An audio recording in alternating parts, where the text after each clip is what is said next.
Hay un momento, un instante en la vida de todos que se queda congelado en el tiempo. Ese momento en que todo, absolutamente todo por lo que trabajaste, parece derrumbarse. Un momento que nos pone de rodillas. Todos lo hemos sentido de una forma u otra. Pero, ¿y si ese preciso momento no fuera el final de la historia? ¿Y si fuera en realidad su verdadero y más profundo comienzo? Esto que ven en pantalla no son palabras de un libro de historia. Son de una persona real, anónima, que compartió su verdad más cruda en un foro de Internet.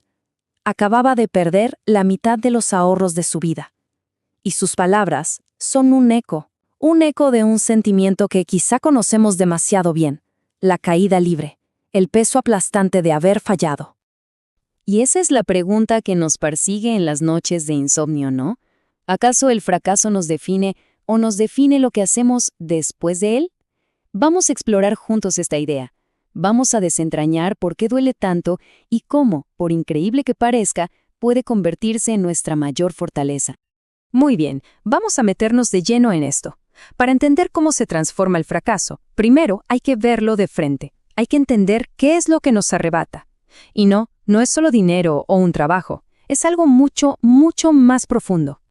Porque el verdadero costo es interno, es el golpe directo a nuestra identidad, es esa duda que se siembra en el alma. En la investigación sobre fracasos empresariales lo llaman costos psicológicos. Es una herida invisible, sí, pero que puede paralizarnos mucho más que cualquier pérdida material. Y esto lo ilustra a la perfección. No es un solo miedo, ¿saben? Es más bien un monstruo de 5 cabezas. El miedo a la vergüenza pública, el miedo a mirarse al espejo y sentir que valemos menos, el terror de ver cómo el futuro que imaginábamos se desvanece, el pánico a que la gente que queremos nos vea diferente, o peor, a decepcionarlos. ¿Quién no ha sentido el aguijón de alguno de estos miedos? Es una experiencia universal. Pero justo aquí es donde la historia da un giro. Porque si todos, absolutamente todos, experimentamos esto, si es tan inevitable como que salga el sol, entonces quizá no es una señal de que estamos en el camino equivocado. Quizá es simplemente una señal de que estamos en un camino. Punto. Y en ese camino hay una habilidad, una fuerza interior que marca toda la diferencia entre quedarse en el suelo y volver a levantarse. Y no solo levantarse igual, sino más fuerte que antes. Esa fuerza tiene un nombre: resiliencia. Ojo, que la distinción aquí es clave. Muchas veces confundimos resiliencia con simple aguante, con entereza. Pero no son lo mismo, para nada. La entereza es apretar los dientes y soportar el golpe. La resiliencia es otra cosa. Es tomar los pedazos rotos por la tormenta y construir algo nuevo, algo mejor. No se trata solo de sobrevivir al naufragio, se trata de usar sus restos para construir un barco más fuerte. Entonces, para que quede claro, la resiliencia no es un rasgo con el que se nace o no. No es magia, es un proceso. Es algo que se cultiva, se aprende, se fortalece. Es como una danza con la adversidad, que al final nos lleva a un resultado positivo. Y no hay mejor manera de entender este proceso que viendo a quienes lo dominaron. Gente que enfrentó fracasos que habrían destrozado a cualquiera, pero que los usaron como combustible. Vamos a ver esta fuerza en plena acción. Imagínense por un segundo ser un niño y que tus maestros, la gente que debería guiarte, te ponga esa etiqueta. Mal adaptado, trastornos mentales. Pudo haber sido una profecía autocumplida, pero su respuesta no fue aceptar ese diagnóstico. Su respuesta fue cambiar la forma en que entendemos el universo entero. Ahora, detengámonos en esto. Un compositor perdiendo su herramienta más sagrada, el oído. ¿Se puede imaginar un fracaso más absoluto para un músico? Y sin embargo, no se detuvo. Se adaptó, innovó.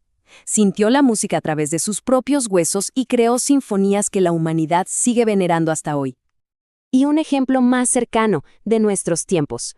Una madre soltera viviendo de la ayuda del gobierno con una historia que al parecer nadie quería publicar, rechazo tras rechazo. Cada no era un portazo en la cara a su sueño. Pero su persistencia convirtió esos rechazos en el eco de fondo de uno de los mayores éxitos de la historia. Einstein, Beethoven, Rowling, no es que fueran superhumanos o de otro planeta.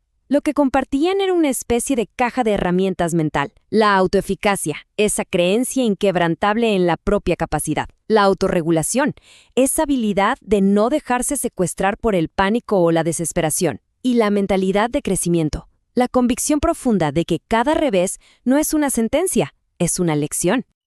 Pero aquí viene un secreto, uno que a menudo se nos olvida. Solemos pensar que la resiliencia es una batalla individual, como un héroe solitario contra el mundo. La verdad es muy, muy diferente. Nadie, absolutamente nadie, se recupera en el vacío. Nuestra capacidad para volver a ponernos de pie está directamente conectada a las manos que nos ayudan a levantarnos, a esa red que nos sostiene cuando nos caemos. Los sociólogos tienen un término para esto: capital social. Y no tiene nada que ver con dinero en el banco. Es la riqueza de nuestras conexiones. Es la confianza, la ayuda mutua, el apoyo que nos permite, como comunidad, enfrentar cosas que serían imposibles de superar en soledad. Y esta construcción empieza en el núcleo más básico de todos, la familia. Un estudio de la Universidad Autónoma de Nuevo León encontró estos pilares: la cohesión, ese sentimiento de pertenecer; la comunicación, poder hablar sin miedo a ser juzgado; el tiempo compartido, crea recuerdos; y el apoyo, simplemente saber que no estás solo. Esto no son solo detalles de una familia feliz, son los cimientos de un ser humano resiliente. Entonces, hemos visto el dolor del fracaso, la mecánica de la resiliencia, el poder de la comunidad. Ahora llegamos a la parte más importante de todas. ¿Cómo se aplica esto? ¿Cómo se cambia la perspectiva, aquí y ahora?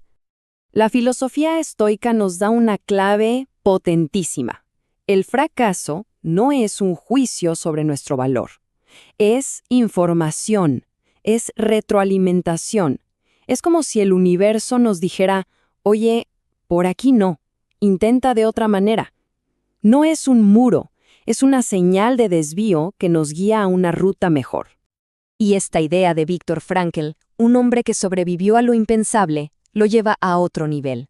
La vida no es algo que simplemente nos pasa. La vida es una pregunta constante. Cada desafío, cada revés, cada fracaso, es la vida preguntándonos: ¿y ahora qué? ¿Quién elige ser ante esto?